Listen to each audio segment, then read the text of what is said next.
Welcome back to Albums Born Today, where we delve into the history behind albums celebrating their release.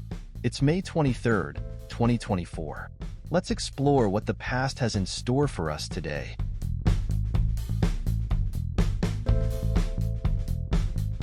Tommy is the fourth studio album by the English rock band The Who, released on May 23, 1969. The idea for Tommy originated from Pete Townsend, the band's primary songwriter and guitarist, who sought to create a work that would elevate the artistic status of rock music.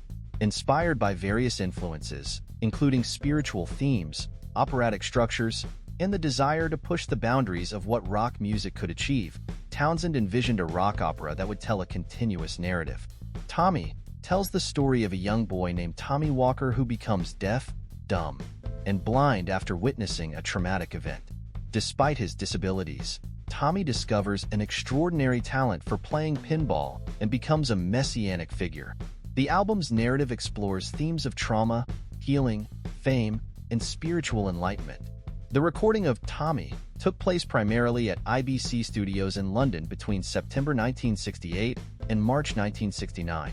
The process was intensive, requiring meticulous planning and execution to ensure that the narrative and musical elements were seamlessly integrated. Overture and It's a Boy. The album opens with the birth of Tommy and sets the stage for the unfolding drama. 1921. Tommy witnesses his father kill his mother's lover, leading to his psychosomatic conditions. Amazing Journey and Sparks. Tommy's inner journey begins as he retreats into his mind, exploring his own consciousness. Pinball Wizard. Tommy gains fame as a pinball prodigy. Go to the Mirror. Doctors try to cure Tommy, leading to a breakthrough. I'm Free. Tommy regains his senses and becomes a spiritual leader. Sensation. Tommy's rise to messianic status is chronicled. We're Not Gonna Take It. The album concludes with Tommy's followers rejecting his teachings, leading to his isolation.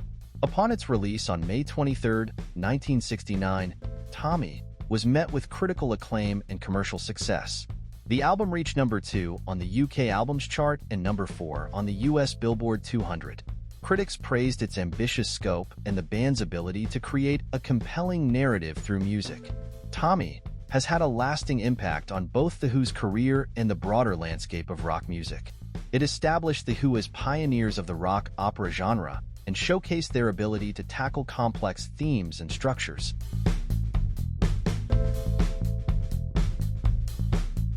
Captain Fantastic and the Brown Dirt Cowboy is the ninth studio album by Elton John, released on May 19, 1975.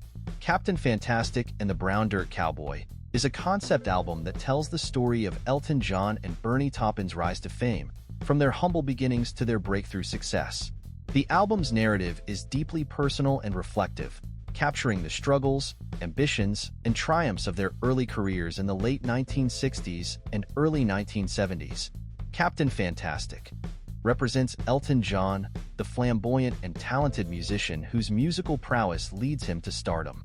Brown Dirt Cowboy represents Bernie Taupin, the poetic and introspective lyricist whose words provided the foundation for John's music.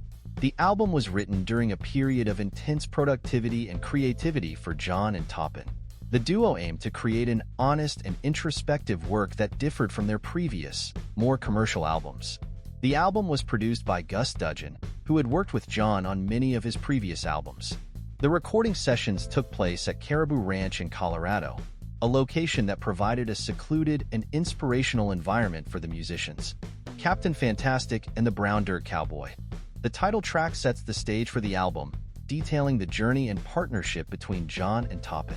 Tower of Babel reflects on the pitfalls of fame and the music industry. Bitter Fingers describes the pressures and disillusionments of the songwriting process. Someone Saved My Life Tonight. One of the album's most famous tracks, it is an autobiographical song about a dark period in John's life when he contemplated suicide, saved by a close friend. Writing highlights the joy and challenges of creating music together. We All Fall in Love Sometimes, and Curtains, the closing tracks, reflecting on the passage of time and the enduring nature of their partnership. The album is considered one of Elton John's finest works and a highlight of his career. It has been praised for its lyrical content, musical composition, and its bold departure from the more pop-oriented style of his previous albums. The honest portrayal of the artist's struggles and triumphs resonated deeply with fans and critics alike. Dynasty is the seventh studio album by the American rock band Kiss, released on May 23, 1979. Dynasty was conceived as a way to reinvigorate the band's career and appeal to a broader audience. The band decided to experiment with new musical styles, particularly disco, which was hugely popular at the time. This shift was both a strategic move to stay relevant in a changing music landscape and an attempt to regain their commercial success. The album was recorded from January to February 1979 at Electric Lady Studios in New York City.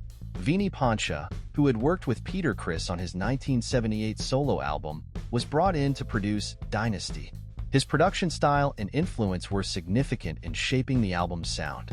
Dynasty marked a departure from Kiss's hard rock roots, incorporating elements of disco, pop, and rock. The album features polished production, prominent bass lines, and catchy melodies, which were designed to appeal to a wide audience. This blend of styles was a significant change for the band and reflected the diverse musical landscape of the late 1970s. I Was Made for Lovin' You, the lead single and one of the band's most successful songs. It combines disco beats with rock elements and became a massive hit, reaching number 11 on the Billboard Hot 100.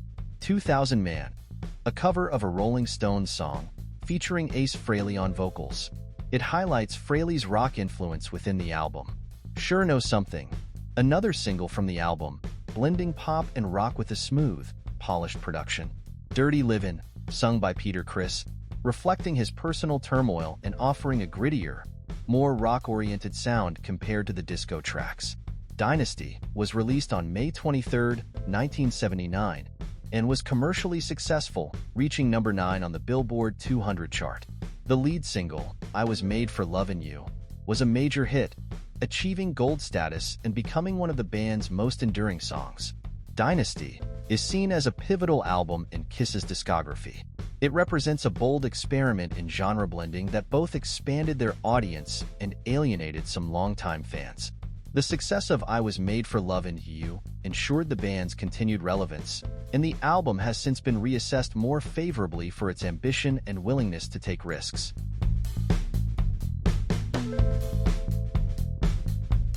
The Marshall Mathers LP, released on May 23, 2000, is the third studio album by American rapper Eminem.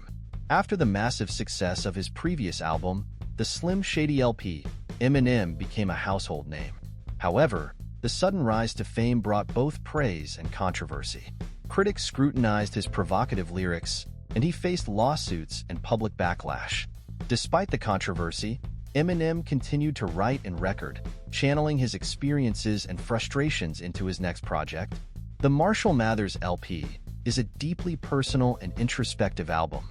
It delves into Eminem's struggles with fame, his troubled personal life, and his alter ego, Slim Shady. The album oscillates between dark humor and raw emotion, exploring themes such as violence, drug abuse, and familial relationships. The album was recorded at several studios, including the Mix Room in Los Angeles and 54 Sound in Detroit. Dr. Dre, Eminem's mentor and producer, played a significant role in shaping the album's sound. The recording sessions were intense, with Eminem often working long hours to perfect his lyrics and delivery. The Real Slim Shady, the lead single, known for its catchy beat and humorous lyrics, it critiques the music industry and celebrity culture. It won a Grammy Award for Best Rap Solo Performance. Stan, featuring British singer Dido, this song tells the tragic story of an obsessed fan. It was praised for its storytelling and emotional depth. The Way I Am, a raw, aggressive track where Eminem vents his frustrations about fame and the pressure to produce hits. Marshall Mathers, this track provides a candid look at his upbringing and the impact of his success on his personal life. Kim, a controversial and intensely emotional track where Eminem dramatizes a violent confrontation with his then-wife, Kim Scott. The Marshall Mathers LP debuted at number 1 on the Billboard 200, selling over 1.76 million copies in its first week, breaking records for the fastest-selling hip-hop album at the time. It received widespread critical acclaim for its lyrical depth, production quality, and Eminem's skillful delivery. The Marshall Mathers LP is considered a landmark in hip-hop. It solidified Eminem's reputation as one of the most skilled and controversial rappers in the industry. The album's success and influence are reflected in its continued relevance and acclaim. Thanks for tuning in. If you enjoyed this video, don't forget to hit that like button and subscribe for more content. Feel free to leave your thoughts and suggestions in the comments below. Keep the music alive, and we'll see you in the next video.